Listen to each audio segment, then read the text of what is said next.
Hey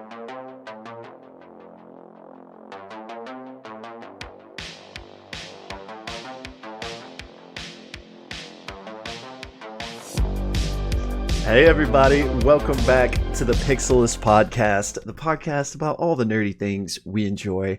I'm Will, that's my co-host Blake, and today we're here to talk about some Critical Role. After a long hiatus, it feels like it's been forever, and it has, but you know, it was kind of softened by the fact that we had Calamity.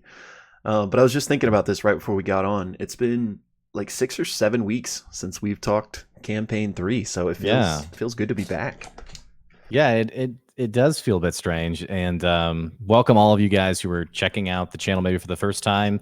If you're a fellow D&D nerd, we're glad to have you, and also Marvel, and you know, we've dropped games from the title since we haven't talked about a game ever. So, but yeah, Will, you know, it's interesting. It's weird how it feels like we've been gone forever from this campaign, and yet, you know, we've been talking D&D almost every week with Calamity, which I have to say, it was weird not tuning in to Calamity. Yeah. Which, you know, last week we had the one shot, but we could talk more about that once we get into the show today. Yeah. But all that to say, for announcements, we did just finish GDQ, SGDQ, and so Will, maybe we could pop in some VOD recommendations, or maybe even do a video on like our favorite runs. I'm moving, so apologize from the mess behind me. So my life's been pretty hectic and crazy, but we also have the podcast up and running on actual podcast platforms. So you can check out the main ones that I typically see people listen to is Apple Podcasts, Spotify, Google Podcasts, pretty much anywhere you listen to podcasts, you're going to find it. And it's just called the Pixelists Podcasts. So we have a cool new banner on there as well that a friend of ours put together. And you can find all of our episodes. If you prefer to listen to us audio versus video, you can find us there. And then one other thing is we're coming in close to 1,000 subs. Ooh. So apparently there's 1,000 of you guys who like to just revel in the nerdery that is what we do on a weekly basis. So thank you for you guys who've checked out the channel and checked us out. You know, we probably aren't as organized as we should be, or as knowledgeable about, you know, D&D things as we should be. But hey, we appreciate you, and we're going to do a giveaway at 1,000 subs. It's probably going to be a copy of Taldorei Reborn. And maybe this is not official, but maybe we should find a cool premium dice set or something. Ooh, yeah. That'd be kind of fun. I'm down for that. I might have to get myself one too, or I'll be jealous, but it's only for the subs, all right? Yeah, okay. All right, yeah. We have Will creating burner accounts over here. Wow, we have 1,400 subs all of a sudden. Don't know what happened. And there are also different number variations of anyway, cool. All I have to say. Should we jump into the episode? Yeah, let's do it. So if you're new to us, one thing we like to do is recap each episode, and we actually cut that out of the podcast and rehost that separately on YouTube for anyone that needs a quick recap before the episode each week. So if you find yourself on that video and you're like, hey, these guys aren't too annoying, definitely check out our full podcast, which we'll link in the description or in the comments or something. Good plug, I know. But yeah, so with that being said, let's jump right into this. Episode 25 of Critical Role Campaign 3. I believe it was called Taste of Taldorei? Yeah, A Taste of Taldorei. Okay. Perfect. So, again, 6-week hiatus. So we're picking back up with the crew in Bosseros. They're on the trail of Armand Treshi, tracking him via the ring that they put on him. And having just arrived in the city, they just finished a quick skirmish with some thugs that were basically attacking this stranger, who they come to find out is Dusk. After this battle completes, the party decides, you know, hey, we need a quick breather. Let's go check out this restaurant called A Taste of Taldorei. So they make their way to the restaurant, and inside there's decorations basically representing all different aspects of Taldorei. The waiters are all dressed in costume and are in character of different historical figures from Exandria. And it's basically just one of those really like I can't think of, like medieval times maybe, or just those restaurants where it's an experience. Yeah, The medieval Exandrian times is version of that. such Yeah. a great way to reference it. So they walk in, they get seated, they have their own server, and their server is dressed up as Erevan the Rhyme Lord, and he's, fully committed to this character. It's great. They order a round of drinks, specifically some Ashari Breezers, because Orim was like, "Oh, that my people. Let me try that one." And I think they order some pepper poppers, like Thordax blazing poppers or something. Um, so as they're sitting around, they start talking to Dusk and learning more about them. And she reveals that she's on a quest to find two people and return to the Feywild. And she opens a locket that she has, like, here, these are the people I'm looking for. And Fearne recognizes these people as her parents. So like, whoa, hold up, wait a minute, like, how do you know my parents? And Dusk reveals that Fearne's parents helped her and looked after her in the Feywild, but they never mentioned that they had a daughter, or they never mentioned anything about Fearne at all. And Dusk says that they got separated when they all came through a portal, and it was like this very strange experience. And ever since, she's been looking for them. And due to the Feywild and the time is a weird soup kind of aspects of traveling to and from the Fey, Dusk doesn't really remember much else about her own past or anything else really. Fearne then reveals that it's been about 90 years since she's seen her parents, Mama Birdie and Papa Ollie, which are their names. And Dusk is like, I think they're probably in this area. Like, let's find them. Then there's kind of like an aside as in Taste of Tal'Dorei, they put on this bit of theater and two of the servers begin acting out this piece of Exandrian history.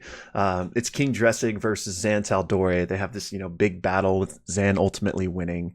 And afterwards, they continue to talk amongst themselves, the party.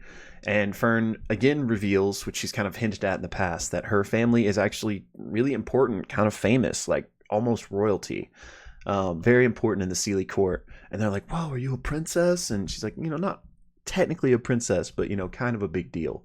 Then Imogen's ability to like dive into someone's mind is brought up by Laudna, and they're like, "Dusk, we can maybe help you remember what you can't remember." Imogen is great at going into people's minds and helping them figure things out. And while they're kind of discussing all of this, Imogen has the idea, is like, "Hey, now that I've seen a picture of your parents, Fearne, I could maybe reach out to them telepathically and actually like communicate with them." So they're like, "Yeah, let's do it." And so Imogen does just that, and she does make connection with somebody, explains, "Hey, I'm here with Fearne and Dusk." But the person responds and is like, "Who is this?" Right. So then Imogen gets a quick pieces of information from both Dusk and Fearne to like prove like, "Oh, my grandma's house, I had the room with the window," and stuff like that. So she reaches out again with that information to kind of prove that she knows these people. And Fearne's mom replies this time and is like, "Oh my gosh, like, where are you guys?" Like, she's so excited. And, we get confirmation that this is indeed Fearne's parents. So the mom says, "Okay, meet us at Joe's." And so the, mind message thing ceases. And they're like, "Joe's, anybody know where that is?" And so they ask around the restaurant, and they do finally get an idea of where this Joe's place might be. So they're like, "All right, we're going to head there." But before that, the party goes and checks out the gift shop, specifically F.C.G and Laudna kind of taken aside together. And Laudna basically spills the beans to F.C.G about the kind of argument her and Imogen are in about the whole Null Rock situation. And she's just kind of seeking some advice, kind of venting to F.C.G. And F.C.G lets her know that, hey, the first thing you got to do is talk to Imogen. I think you guys are going to be fine, like, but you just got to talk to her.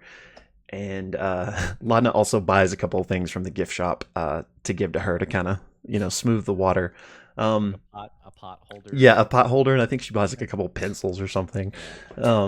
Meanwhile, not a t-shirt. Not a t-shirt, yeah. Oh man, if they make a Taste of Taldorei like merch, I would totally buy it. Meanwhile, Orim and Imogen kind of have a telepathic conversation because he can kind of see that she's down. And in that conversation, Imogen tells Orem about the spat between her and Laudna, and that she's just processing it, and she wants things to be okay between them, and she's pretty jealous of Laudna and Dusk's interactions. But Orem tells her that Laudna has a big heart. Like, you guys just have to talk to each other. Like, it'll all be fine. Um, and basically, reassures her. So then the rest of the party, I think, drops some money in the gift shop to get some weird things. But then they leave the restaurant, and Laudna, by the way, has been checking the little orb that tells them where Treshi is, like, multiple times throughout this, and it has never moved. So they start heading towards where that signal is, and they find themselves in the Bank of the Renewal, which is like this bustling marketplace. So they formulate a plan, be like, we think he's here. Let's kind of split up and go look for him. And ultimately what they find is the signal is coming from this specific, like, inside the house. He's calling from inside the house. The tent, I think it's a tent, but it's specifically coming from this like pawn shop, if you will. Right. So Dusk decides to go in, since Armand doesn't know who Dusk is. She's like, I'll go see what's going on in here, and they describe what the tracking ring looks like. So she goes in there. Armand is not in there, but she finds out that the ring is. So presumably Armand has pawned this ring, and he is in fact not here. To find out this stuff, Dusk actually casts suggestion on the owner of the shop, and he does reveal that in fact, yes, Treshi was here. This was his ring. He did pawn it. You can find him running with the Paragon's Call at the Seat of Disdain. So having found all of that out, she leaves. The party kind of reconvenes with this information, and they're like, all right, what's our next move? And that's basically where it goes to break. Yeah, so picking up from the break, if you've watched Critical Role long term and you like watching endless minutes of bad planning, oh my gosh, plan falls apart. This is prime. This is just a prime example. So the party basically heads over to the Seat of Disdain, which is this fortress of the Paragon's Call, and think like a tall wall with like black smoky plumes that are coming up from this fortress. I think this area also, this in general, Bosros feels like kind of a junky city, and this particular fortress has kind of like an industrial vibe to it. I think of like old London, like back in the day. It's kind of what I envisioned. But the party basically, as they're making their way there, they do spot an automaton in the streets. And I think F.C.G actually says, smiley day, and it doesn't respond, which, just go on to reaffirm how special he is. Yeah. But ultimately, they head over to the Seat of Disdain, and the party is basically trying to figure out, okay, hey, what do we, which by the way, it's the home base of the Paragon's Call, which is one of many of the crawler gangs in Bosseros. And the party is basically like, hey, what do we want to do? Like, do we want to storm the gates? Do we want to, what's the plan? And ultimately, what ends up happening is there's guards posted on the wall. Fearne decides she's going to turn into a quokka, which I had to Google this. It's kind of like a wallaby, apparently. Cute little furry animal, and is going to sneak under the gate into the building. And naturally, she has all sorts of bad rolls in this whole process. Where I think even Sam Rico's like, come on, just roll double digits one time. At one point, she gets stuck under the gate, finally gets through, and makes her way into the courtyard of the Seat of Disdain, where she is immediately picked up by one of the Paragon's Call. A woman who's described as having a white, toothy grin picks her up and is basically like, you are so cute, I'm going to keep you as a pet. Takes Fearne into the fortress through a series of tunnels. She does actually eventually spot General Ratanish in a room talking with other figures, and is basically put in this person's room as a pet, and then left there, where she then kind of claws on the door and whimpers to try to get out. And then another person of the Paragon's Call kind of opens the door suspiciously, sees her, and has the same reaction of like, oh my gosh, you're so cute. This person decides he's going to keep her as a pet, but she bites him and is just like, I can't be here forever. Like, what am I doing here? until finally the person is like, it's kind of like, oh yeah, we're not supposed to have pets here. Or one of his roommates is like, you shouldn't have pets, and he's like, oh no, it's a rodent I found. It's not a pet. So doing his duty, decides to discard this rodent, takes it out, throws it out, and Fearne basically makes her way back to the group and is like, okay, I've seen the inside. I can kind of have like a mental map of the area. And I also saw General Watanish. So then they're like, okay, what do we want to do? We think Armand's in here. What's our plan? And so they say, Ashton, General Watanish offered you a job. Maybe that's our end. Maybe you go in and say, yeah, I'm here to make good on the offer. And then Ashton's like, yeah, but then I have to now work for the Paragon's Call. They have all sorts of ideas. They do. Travis's character, Chetney, is like, hey, the Gorgani, I can't remember how they pronounce it. I could go grab them and they can come help us. And then he mentions this a few times before Matt's finally like, hey, they're pretty far ways away. Like, you can't just like leave town and go get him. It'd be like at least a few days travel. To which Travis jokes, I guess I'm leaving now, guys. See you later. Um, but they keep having these different suggestions, ideas, storming the castle. Maybe they could, FCG actually gets really hung up on one of the automatons, which was like this this almost like, I kind of envision like a spider-like robot Yeah. crawler. He's really stuck on stealing this, using it in some way to attack the Paragon's Call fortress. And they talk about like setting off a bomb to create distractions. And really, with every terrible idea, Chetney is the one to keep being like, just saying it again, guys. We're talking about a fortress in the city for one of the major entities. And there's 8 of us talking about invading this high security place. And then Orm points out too, like, yeah, it's not like Armand Treshi's going to rush out and be like, what's going on? If nothing else, they're going to stow him away to safety. So this is a terrible idea. And so Travis is also like, why are we also trying to do this like right now? Like we don't have to do this right this second. Let's think about this. Let's let this sit for a little bit. What they do eventually set on is, let's go back to the pawn shop. Well, they decide, let's send a note to Armand, basically impersonating the pawn shop, saying, hey, we have your ring. Someone else wants to buy it. If you want it, we will sell it back to you at a premium. Which someone's like, that's stupid. Why would he buy his own ring back that he sold? And they said, and what they ended up deciding to do is sending a message that says, hey, I have a way for you to get your family heirloom back. Come meet me at the pawn shop and we can talk. But to do this, they need to do a forgery of the handwriting of the pawn shop owner and also get his name. So Imogen makes her way back over to the pawn shop to basically be a customer who's like, hey, what do you got here? And makes introductions, finds out that the owner's name is oh man, I can't remember. Hero is his last name. I don't remember either. I don't have it in front of me. Yeah. I don't Not have a it in big front of me, deal. but add-on hero. Oh, And nice. it's a detail because Ashton points out like, oh, the heroes are like a major family in this town. They own the bazaar. I mean, they're power players. So they're like, okay, wow, this is gonna be really meaningful. We're getting a note from Adon Hero then. And so they also decide to go back to their hotel room and have like a forgery party and see Yay. who can maybe craft the best forgery, which Orem finally does with the 23. There are a couple other side conversations that happen.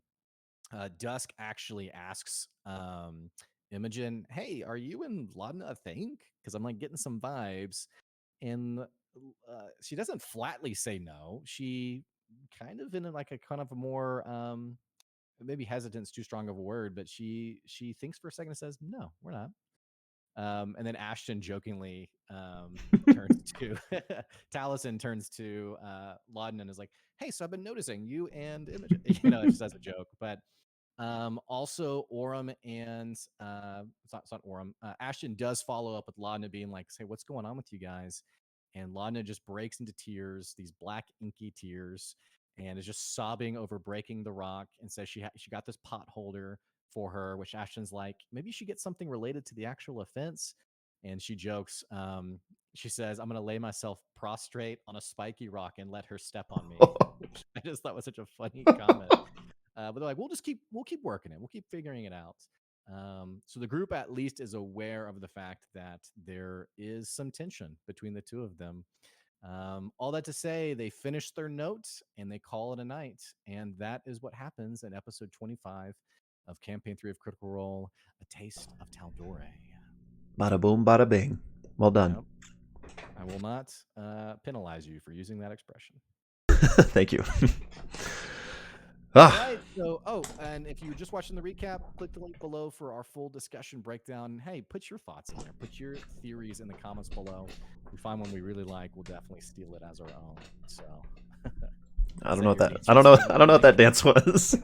There's a weird erection of the microphone. Just felt a moment and just had to explore it. You gotta follow the gut sometimes. I get it. Cut this part out. So, all right, Will. Yeah. Same question every week, man. Same question. Immediate reactions. What'd you think? I liked it. Of course, I was going to. Again, we say this every week. You're going to be hard pressed to find an episode that I'm going to say, man, I hated this one. Let us just get it out there. We have an entire YouTube spoiler channel. Alert. Yeah, we love Critical Role. Yeah. But so yeah, I loved it. That, I hated it. Yeah. Especially the Taste of Taldorei, just whole first half was so much fun. Just seeing that they've reached a point where there's kind of self-referential meta kind of tongue-in-cheek joking in on itself. Sorry, my English is hard.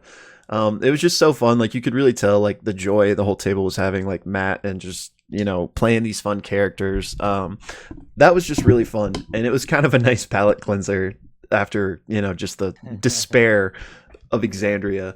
The gut punch of Calamity. Yeah. Exactly. And then the second half, at dawn we plan, which if you've seen campaign 1, there's an episode called that, and it's because this table often has analysis paralysis where they just sit for 2 hours trying to figure out what to do. And I mean, as somebody who's played D&D, I get it. But that's pretty much what the entire second half of the episode was, just them trying to figure out what to do. So not the most exciting episode, as far as the second half goes. It's comfy. It's comfy. Yeah. It's cozy. You throw it on, you watch it, and anyone who's played D&D, like you said, you can relate. You can relate really well with the analysis paralysis, because we've all been at that table. I mean, it's every table, really. Yeah. It's there's a locked door in front of you, and you as the DM, you just envision them lockpicking it and moving on. Wait, what if it's a trap? Yeah. What if they wanted us to come here? And then it's this whole random, escapades that avoiding opening the door. Exactly. So, I definitely not. I wouldn't put it in the top echelon of campaign 3 thus far, but still a fun episode. Like I said, kind of a nice palate cleanser after Exandria, and just it was fun. Yeah. What about you? No, yeah, I used the word cozy before. It's a cozy episode. It's nice to see the band back together. It's also on the same token, and I don't want to get too off base. We're talking about episode 25 today. But if I can, just say this, how good Calamity was, that 2 weeks later, I'm still just thinking dude, I just want more Calamity. I just want more of that. Mm-hmm. And not to say that this episode wasn't enjoyable. It was awesome. It's always going to be awesome. But Calamity was so well done that I'm just constantly thinking of it. I've already shown it to a couple of friends of mine, or told a couple of friends of mine about it. They've watched it. They loved it. And so, and it's, it's fun also. I think it's fun because the cast had some references to it as well in this episode. Yeah. I think the cast was distracted or something, and Matt was I should have just said fire. Yeah, that was hilarious. Brennan Lee Mulligan, that's a very ominous comment he's made. And then there was another comment that Orem made in the second half, a reference, a quote from Calamity, but it's escaping me right now. But it's just fun also to know that the cast clearly watched it and enjoyed it. And yeah. Anyway, it's definitely a palate cleanser coming back to this for sure. It feels very happy-go-lucky. Mm-hmm. which I know it's not, but I think Calamity was just so sad that. Yeah. And Anyway. I'm sure if you're watching this, you surely watched Calamity, but if you are watching this and you keep up with Campaign 3, but for whatever reason you didn't check out Calamity, pause this video and go watch that instead, because it was so good. Um, yeah, so quick plug that is probably useful to no one, but just in case. Yeah. But yeah, love the episode. It was great. It feels like we're winding up to some cool stuff. Like how quickly they went to the Seat of Disdain. I was like, oh yeah, okay, we're getting into it. Yeah. And it seems like, I mean, today's Thursday. It seems like tonight's episode could be a good one. Yeah.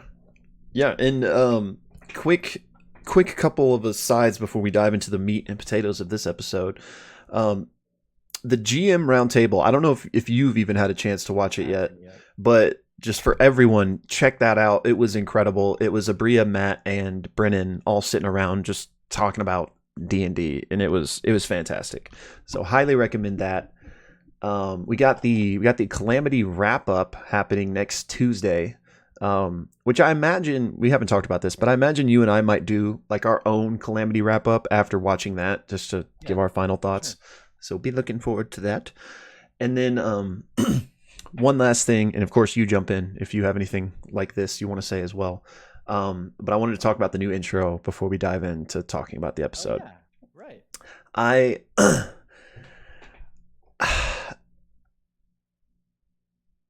didn't love it. It's fun, and you could like, rotoscoping takes so much like effort, as I have an animator friend, so like I can understand like the level of skill and work that into it. So it's not that like I hate it or anything, but I preferred the first one, if I'm being honest. And also my expectations, it's my own fault, because when they said we have a new animated intro, I think I tweeted this out like in all caps. I was like, no intro, let's go. Because if you've seen Campaign 2, they have an animated intro that is like an animated show basically of their characters. So when they said that, that's where my expectations went immediately. I was like, yes. And so then I was just slightly disappointed that it was just them, Right. It was cool. It was, it's fun. And, there was a bit of controversy over the first intro. So I'm not sure if that's why they changed it, or if they just, wanted to change a pace. Again, I don't hate it or anything. I'm not trying to be negative, or a downtrodden Daryl, but I don't know. It's not my favorite, and I've actually seen a lot of people kind of echoing that. Yeah, I mean, it's. I think it's fair to say that it's preference. In the sense of there's nothing inherently wrong with it, but I do think. I mean, just being totally honest, my impression is that it was changed because of the drama around. Which, if you're not in the loop on it, there were some comments around the previous one, the attire of the cast people being like the tomb searchers, reinforcing like colonialism or imperialism, which take that for what you will. Okay, I'm not really going to comment beyond that, but so I could see that being a reason they'd want to change it. But I think the thing that I really loved about the first intro is the table reactions. Like the freeze frame with like the drink and the dice and people screaming like, what? Like those are really amazing moments in D&D where, talking about Calamity, it's like Travis has to roll on the final hit to take out the bad guy, and a roll happens. I don't want to spoil it, but a roll happens, and everyone was like, "Oh!" And so, like, that freeze frame was such an awesome, not just for Critical Role, but an awesome, like, iconic moment at a D&D table. They have a little bit of that, like you said, like the rotoscoping in the new one, but definitely like the feel, like the heart and soul of D&D isn't really present in it. I'm indifferent to it. I don't like it as much as I've liked other ones, but I definitely understand you being disappointed by it too. Yeah. So, I mean, I'm hoping, and throughout each campaign, they've had different intros, like as time goes on. So I'm hoping that still we might one day down the road get an animated intro akin to the one in campaign 2, just because I would love to see like the characters fleshed out. It was just a cool way to like, it's like the intro to like an anime. You kind of get to Right. see all the characters, and you kind of can like sit in the characters a little bit better because you're seeing like, Right. just picking one of them at random, like Travis. You get to see like, okay, this is what I envision Chetney to be. I don't know. It's just kind of a cool thing. And so, again, I'm trying not to. I don't want to like be too negative or anything, but it just wasn't my favorite, and I think a lot of it had to do with just my initial insane hype because I thought we were getting something like campaign 2. But it's fun. It's got a lot of joy in it, which is um kind of a good broad stroke of what this is all about. So It was a good thing. yeah. Yeah. So anyway, I just wanted to briefly touch on that before Sure. we got into things proper. Well, let's dive into the episode. Maybe starting just chronological with the story. Taste of Taldorei. I was texting you on because you're definitely more of like a um, Exandria savant compared to me. And so I was like, who's this guy? Like, is he from Campaign One? Is he, And I think what you had said was like maybe a couple of them had been referenced, but otherwise, no, or like maybe just implied to be older characters. Um, King Dressig, is that a character from the lore? Yes. Okay, so what are the references to King Dressig, or what's like what's he from? So like, and I might butcher this somewhat, so y'all be kind to me, but in the distant past, so we're now in a land called Taldorei, right? That one continent at least, and it's called that because the ruling family's name is Tal'Dorei. So what happened in the Taste of Taldorei like little theater segment they put on is before Tal'Dorei, there was a king called King Drassig, and he was kind of like not a good guy, really, kind of a tyrant, and so I was early history Exandria, but I mean we're not talking calamity or anything, so maybe I shouldn't use the word early. But was the king, was the ruler, was struck down by Zan Taldorei, and then the modern history of Taldorei has sprung from there. So basically, just an old kind of tyrant king from the past. Okay. Okay. Oh, cool. Well, it immediately made me hungry. Them being Yeah, there. me too. So definitely, I appreciated your medieval times reference, but yeah. So So yeah, that whole segment was just really fun, and I'm assuming their waiter. I'm not looking at the. Let me just scroll up really quick to my notes. Eravon, the Rhyme Lord. Uh, I think a primordial. If that, I mean, I'm not entirely sure, but that's the impression I got was that he was one of the primordials. uh, okay. Yeah, I need to Google that one. Maybe a dragon. I don't know, but I think Let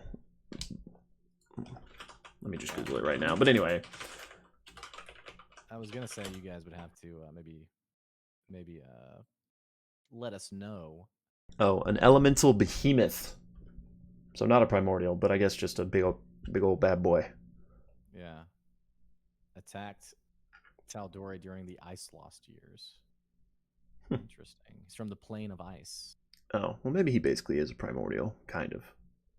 Y'all just give me that one. Let's move on. Yeah. Uh, uh, It's been 10 years. yes. Well, the most important conversation that happened at their, table was this oddly coincidental discussion about Dusk basically being brought here via because I think and even the details are really fuzzy, and even Dusk herself was struggling to even give the details because the Feywild, being so murky as it is. Mm-hmm. But brought here wasn't clear if she was rescued here or exactly what the parameters were, but essentially by Fearne's parents, and that they're here. They are here in Marquette. They're she's trying to get back to them. Again, not really clear why she wants to go back to the Feywild, but is apparently a very close connection. And then obviously with Fearne as well. I'd love to get your take on this whole conversation, especially 90 years since Fearne has seen them. Yeah. And like, oh yeah, they're in a town down the street. Let's send them a message. It was very odd. The whole thing was very odd to me, but yeah, give me your take on that whole. What do you think's going on there? Yeah. Okay, so 90 years, pretty long time. But as we know, Fern is over 200, I think. Something in that She's ballpark. 112. Okay. Oh, okay. Well, she's old either It's way. very odd. It's a very odd number for me to give. Like, how old? She is exactly Yeah, 112. let's see the age. Yeah, I'm actually curious. Okay. So anyway, she's old. 112. Nice, dude. And Very nice. Okay, why so that random detail? I have no idea. so that's actually I mean she's still obviously old, especially compared to a lot of the party, but um that actually puts it into context. You know, she basically hasn't seen her parents for 90% of her life. Um but yeah, but her uh their race lives longer, so 90 years isn't exactly equivalent to, like, you know, if you or I said we hadn't seen our parents in 90 years. Still obviously a long time though. Which I'm also wondering if perhaps any of the timey-wimey weirdness of the Feywild has enhanced that time frame. Like maybe it's not quite that long, but it is from her perception, type of thing. Um, Yeah, and we're also not clear when she was brought to Exandria with her grandmother, Morrigan. Was that her first time stepping into Exandria, or had she been there previously? Fern or Morgan? Fearne. Yeah, I mean, I don't know. I would. The presumption is that it was the first time Yeah, for okay. my money, but I So don't know. presumably 90 years in the Feywild, which again, I don't know if this is like a. I'd love someone to give us some clear rules on the Feywild. Because I don't know if this is like a interstellar thing where, like, 7 minutes here is 30 years, or what's going on. But in Fearne's mind, at least, it's been 90. We'll put an asterisk there. Years of Feywild time, Yeah, or 89 years. yeah. And what's interesting is that Dusk was with her parents in the Feywild. So at Right. least for some stretch of that 90 years, her parents were there, not in Exandria. I mean, they may have never been in Exandria for the 90 years until right Yeah. now. And this is the freaking time is a weird soup thing because, yeah, because Fearne was in the Feywild under a Hmm. year ago, and Right, yet Dusk has been there with their parents. And I think when they asked her like when this was or how long ago, like Dusk even like couldn't like point like on a timeline. It was like, well, maybe it was before you were there, or maybe it was right. after, or um, it's like how confused do you want to make us? Yeah, so definitely, I'm kind of going to jump all around your question here. So guide me, jump in at any time. But so there's all that. And then just in general, what we knew coming into this from EXU and from earlier C3 about Fearne and her parents is that they left when she was young, and she doesn't know why. They were on some mission, and her grandmother took care of her, and she got letters from her parents. But in EXU, I don't know if it was Dark Fern or somebody else, but told Fern that, hey, those letters weren't from your parents. Your grandmother wrote those letters. Yeah. So, which, if that's true, that means that there's some weird kind of shadiness going on. Like Fern was lied to about where her parents went and why.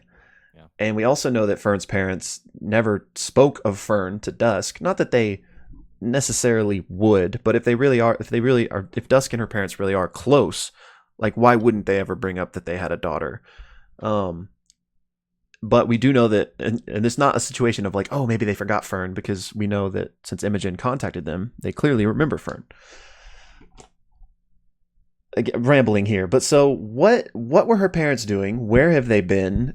Are they on the run from Morrigan? Yeah, and we know there's like a whole royalty piece to this whole thing Yeah. too, where the Nightmare King knows the Calloway Mm-hmm. family, and Fearne even says, yeah, we're kind of royalty, we're kind of a big deal. Sorry, I didn't mean to interrupt you. No, yeah. So like, one theory slash question I'm wondering is like, were her parents forced to flee, either from Morrigan or just from the politics of the Sealy court in general, and that's why they've been gone, and that's why her grandmother lied to Fern about it to like keep her protected in a way, or like what the heck are they doing? I think, I don't know if Dusk mentioned it or something, but didn't she say they were on a mission as well or something like that? Maybe not. Something like Um, that, yeah. but so all of that mucky mystery. But then we have Dusk, who I don't think, I mean, she can't remember her own past, so anything could really be true, right? But it seems like she's not originally from the Feywild, but she just found herself there and was like enamored with the beauty of it. That's why she like changed her name to Dusk. For what I, because right, didn't she say her name was Dusk because like she was in a glade and it was like dusk and it was the most beautiful thing she'd ever seen. Yeah. Right. So how did Dusk get to the Feywild originally? But she did, and her memories were already messed up. So that's when she runs into Fearne's parents. They take Dusk under their wing. Yada yada yada yada. Somehow there's a portal situation. Dusk mentions like weird lights and being like pulled away, and boom, she's now here in Exandria. She's not with the parents, but she knows the parents are also here in Exandria. It's just, I know I'm not like helping this discourse at all, but there's just so many questions, so much craziness. And yeah, just the coincidence that, I mean, coincidence. It's a D&D game. I'm sure Erica was like, I want to like have some cool connection to the backstory. But the coincidence that this stranger happens to, have a strong connection to Fearne's parents. It's weird, man. The whole thing's weird to me. And part of me, I say this in the sense of like, I don't want to come across harsh in the sense of like expecting a finely tuned, crafted story because it's long term, it's long form D&D. I think it's not as, I'm sorry, I'm going to keep just referencing forever.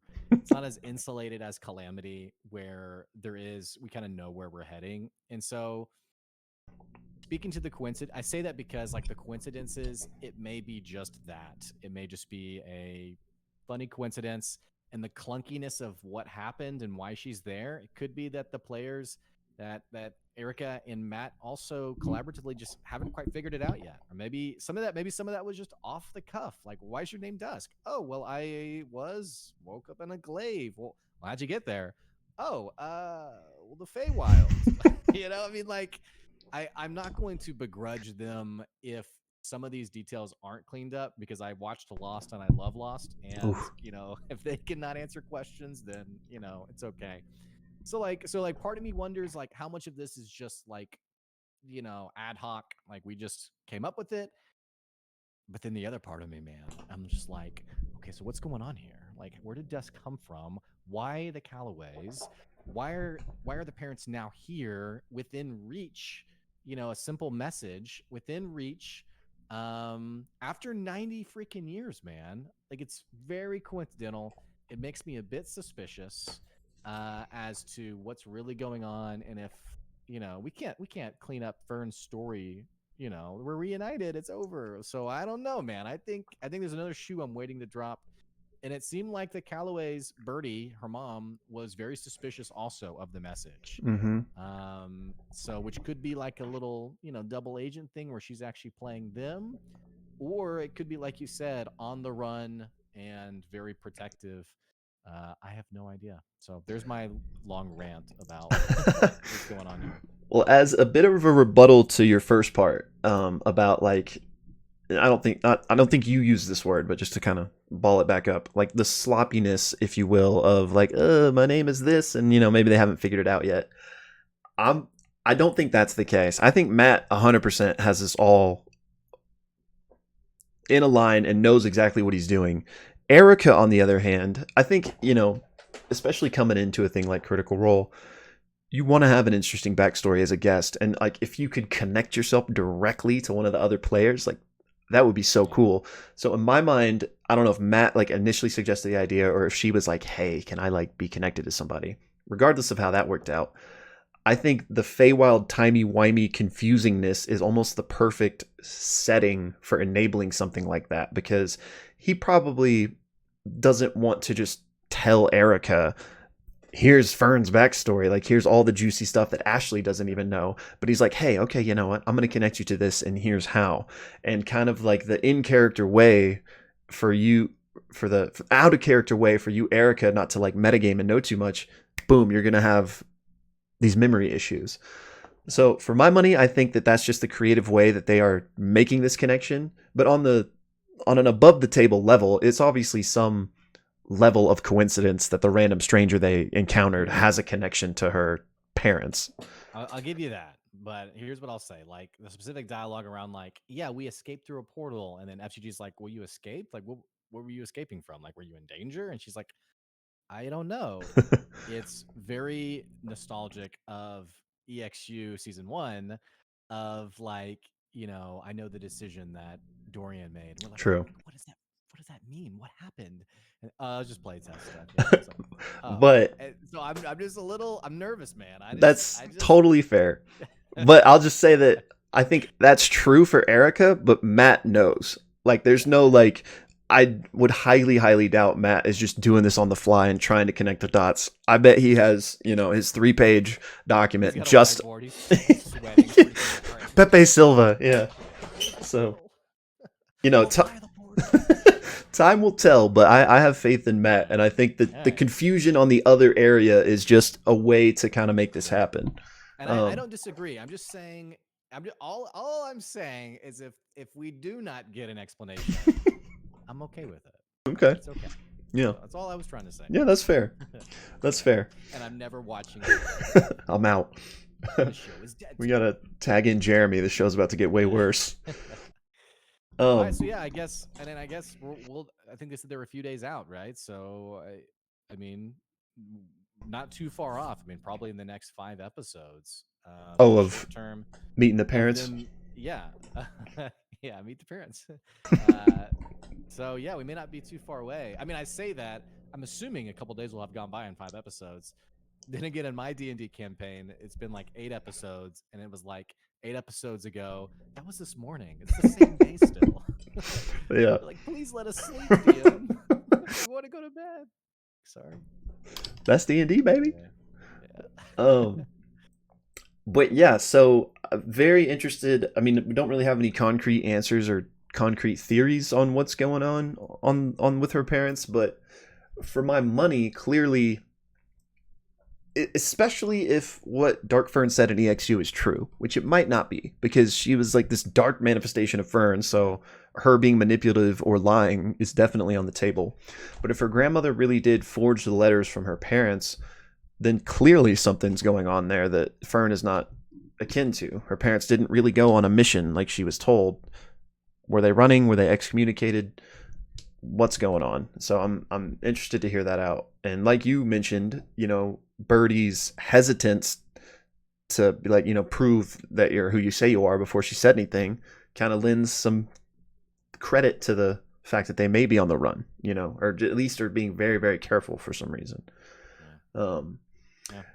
But yeah, can't wait to find out more there. Well, if you're okay, maybe we can move on to Armand Treshi, unless you have another detail. No, yeah, let's do it. Let's do it. So we know Armand goes to the pawn shop, the River of Renewal, River F Renewal, and pawns the ring. And the shopkeep basically is like, yeah, I mean, he needed some money, or maybe the party even like surmises that. Yeah, I think that's what it was. He left everything behind, so he needed to get some cash. Right. And which then leads them to then offering the ring back in the final moments of the episode. Here's my theory. Here's what I think. Hit me. I don't think Armand pawned the ring because he needed cash. You think he knew? Here's yes. I think he knows the ring is a duplicate, that it's a fake. The reason I think that is Armand is smart enough to have orchestrated a handful of events that all transpired in Dressar. It's obviously very clever. We know that if I'm him, my accomplice getting, sphered up and me getting ousted happened directly after a banquet in which there were some very odd people present and very odd hijinks involving my ring. Right. And then also he's going to the home base of the Paragon's Call, which he's very clearly incredibly connected to and created many opportunities for in the city of Dressar. I'm assuming, if I'm him, I'm assuming that the Paragon's Call has my back, that I've done a lot for them, that I can call on a favor. And so I don't think I'm necessarily worried about having the money to figure out what I'm going to eat tonight. Right. I think he knows the ring is a duplicate.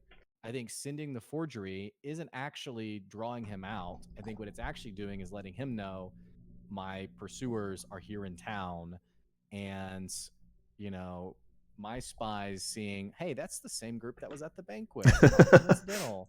I Yeah. think they're about to get reverse trapped, is what I think's about to happen. They think they're trapping him, drawing him out. I think he's about to trap them. The The reverse Uno verse card. Uno card. Yeah. Yeah. I Draw four.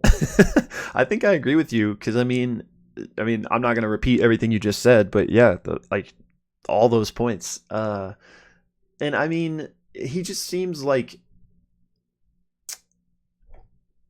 I don't know. He just seems like a smart enough guy, or like that.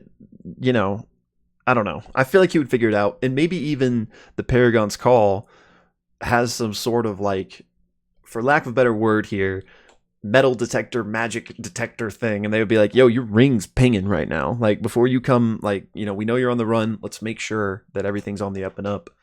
Um, but yeah, not Even if not them, presumably one of his aides would be like, yeah, or even he himself. Yeah. You got a magical ring there. Something's. yeah. Hey, buddy, your ring's, sending out a pretty strong walking presence. And I mean, I do think that Matt even is the one that pointed out that like no, he had to stop and drop everything and go. So there is a case to be made for like he maybe did need money, but I'm with you that like surely his connections with the Paragon Call, they would have helped him out at least for a short term. But also we knew that ring was like one of his most prized possessions, which is why the whole banquet thing came up. So surely couldn't he have had something else to pawn before he would pawn like his most prized family heirloom? Right. So I'm with you. I'm on team he knew. But that being said, if it turns out that no, he pawned it for money, I'm okay with that. We never said it. We never said it here. That's right. That's right. We were always, he definitely needed the money. Yeah.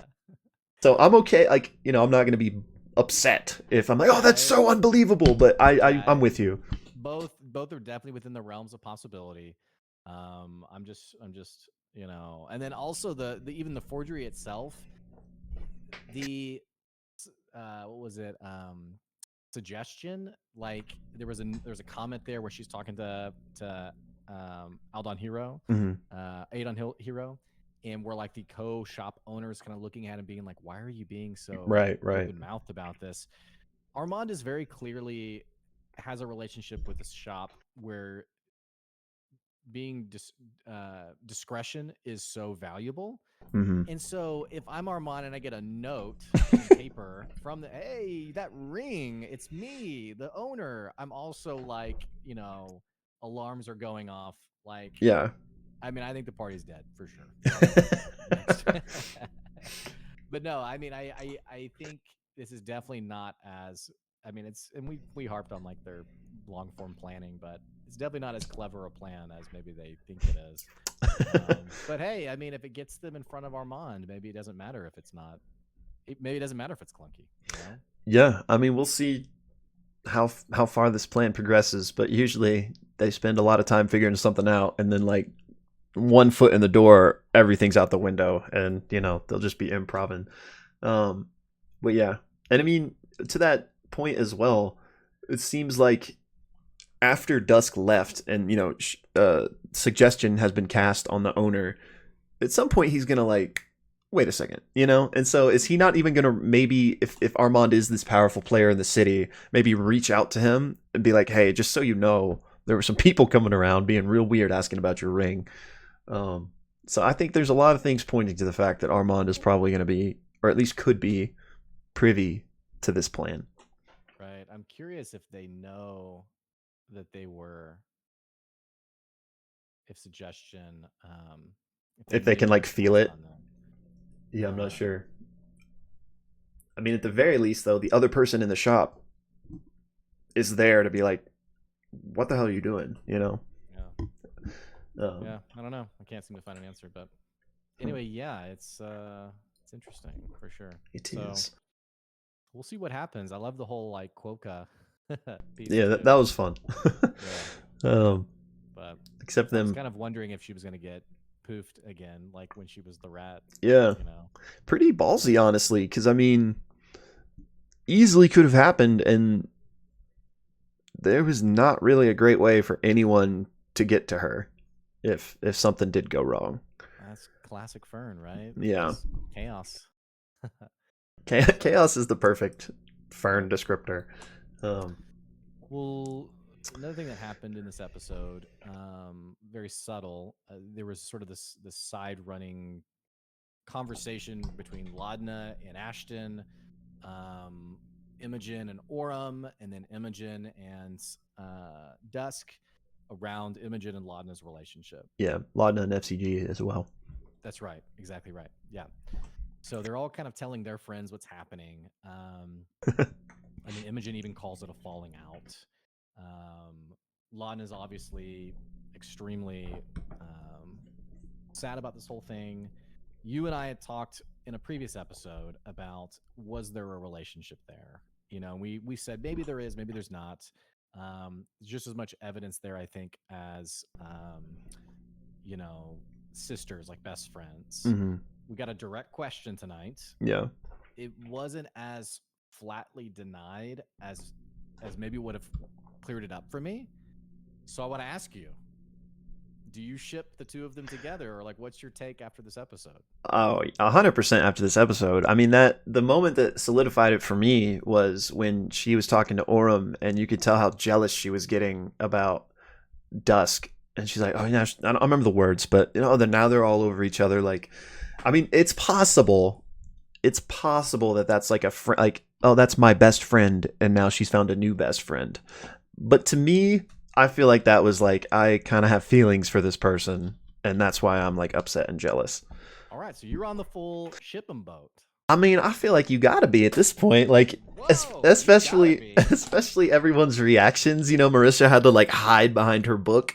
That's like a, you know, not just a friend thing for me. Are I'm you gonna still go. on the fence? I'm gonna go the route of "Oh, you sweet summer child" and be like, I think I'll be the grandma who's like, "Yeah, my daughter always brings her best friend to Thanksgiving every year.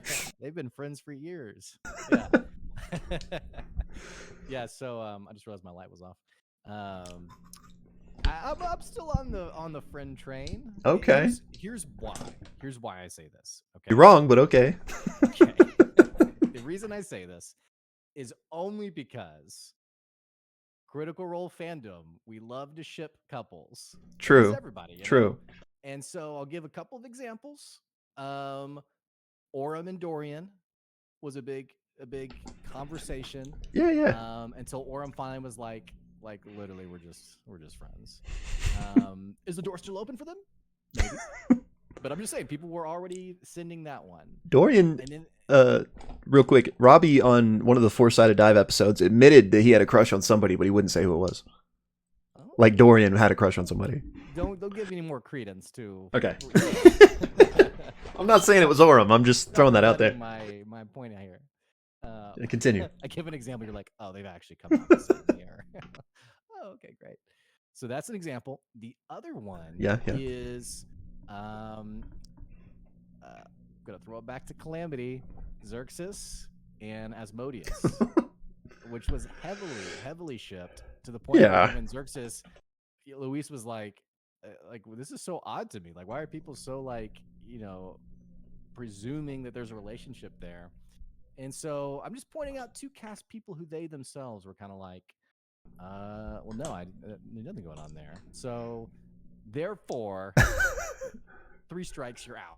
All right, This is listen. the same case. The internet is horny, man. The internet is they're gonna combine every two possible characters. I guarantee you, you like search on Twitter for insert character A, insert character B ship. You're gonna find some results. F.C.G. and the elephant person from Bro, Near Doll Park. it's probably out there, you know? Yeah. I just just like the Rule 34 version. yeah. So Lookups. I get what you're saying, and that's fair, but in this case, there's like concrete things to point to in canon, in episode. So I mean, I get what you're saying. I understand the hesitance, but I think this one is at least bubbling. All right. Now, Let us know in the comments, friends or more than friends? No, but Let us know where you stand. let me clarify, not that anyone needs this, but just in case. I'm not saying that they like have a relationship.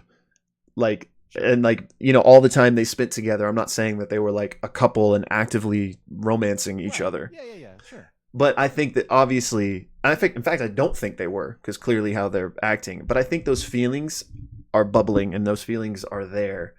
It hasn't culminated to anything yet. But I think, I mean, at the very least, from Imogen's end, because that was jealousy. No, it was definitely jealousy. Now, was it romantic jealousy or friendship jealousy? We don't know. But Well, in your defense, and I will give you this for the moment that you were proved blatantly wrong. In your defense, Laudna has, or Marisha has nailed down pat the desperate dumped lover routine of willing to do literally anything to earn back the affection or attention of um, you know the who she's been dumped by. yeah, So I'll give you that little breadcrumb. and You can nibble on that. and I like that both of them kind of feel the same way. Like they're both devastated that this split has happened, but like they both just want to make it right, which makes sense, of course, from Laudna's end, but also on Imogen, she's already kind of reached the point of like, no, what she did was a good thing. Like I was becoming obsessed with that. So like Imogen's not holding any like spite or resentment toward Laudna for doing that, which is, nice that that's not going to be a thing. But on this whole thing, one thing no one is talking about is the repercussions of what the hell happened beyond just the relationship fracture. But like, hey, my evil voice patron in my head consumed this rock and I felt warm, and like they seem to just have let that slide. Like, oh, I broke your rock, sorry. But no, like, what about what the hell that meant or what that is doing to you? Which she shared, I think maybe it was with F.C.G. Maybe it was Ash, I can't remember which one, but she shared, Laudna shared the details of that. And yeah, it didn't really, let's get the band together. It seems like a pretty big detail. Also interesting that no one seems a bit concerned of Imogen's obsession with the rock either. It coming from massive mommy slug to now being in Imogen's possessions.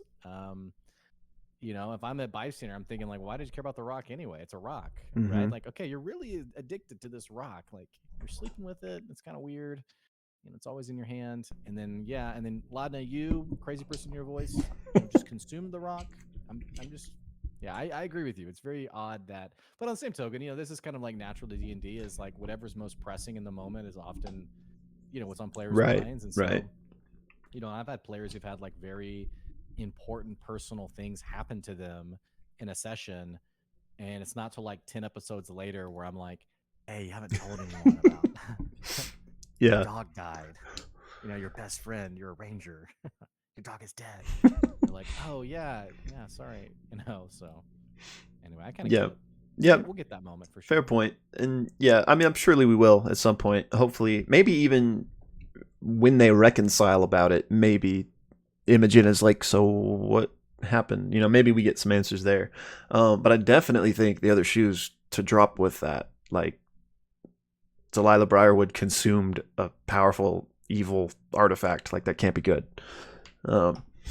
So one of the things kind of just hanging in the periphery that I'm excited to find out more about. Let's not count out all options. It could be good. Maybe she's seen the error of her ways and she was doing the world a favor.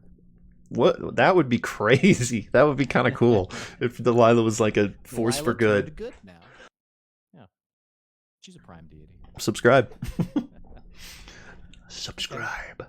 So So what else in this episode? What else? Not a lot to talk about. Yeah, honestly, the Fearne stuff and that, Laudmagen Imodna. Was there? Laudmagen just sounds like it sounds dumb. So we're not going with that. Imodna. Neither one's good. Okay. We're just gonna, it's not gonna grow on us because it's not. We don't know if that's the case. Okay. You're in denial. I'm probably. They're cute. I'm okay with it. But yeah, you guys let us know in the comments what the proper ship name for them is. Oh, but also, go ahead. No, you go ahead. Okay, I was just gonna. Running this joke with There's just a kind of an aside that Erica has this stated goal. I don't remember where it was said. If it was, that is beside the point where it was said. But she wants to kiss every member of Critical Role, because in one of the one shots they did that had nothing to do with Exandria in any form or fashion, she kissed somebody, like her character kissed their character.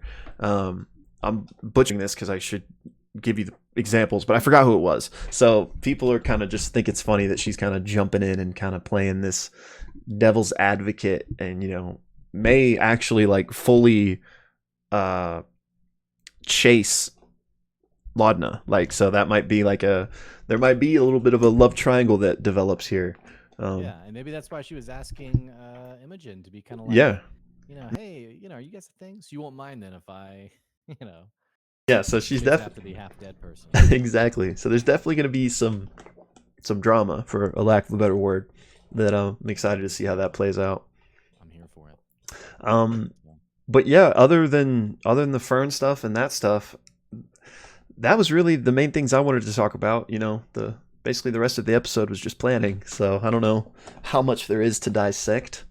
Yeah, okay. Well, let us know your thoughts, reactions, and theories in the comments below. Don't be a stranger. We'd love to see what you guys are thinking about. And yeah, once we get to 1,000 subs, we're also going to be, celebrating that as well. And then tonight we have the next episode. That's right. So, I'm excited for tonight. What do you want to do for our little thumbnail action? Oh, I don't know. You have any ideas? I could be like Laudna holding up a pot holder or something. And okay. Do you have one? No, but I have a mug. So same thing.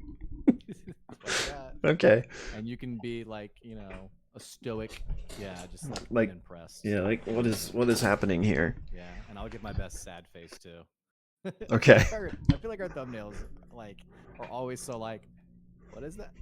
And then once they realize what are they doing? Once they realize that they're not like, oh, they're like, oh. Oh. All right, here we go.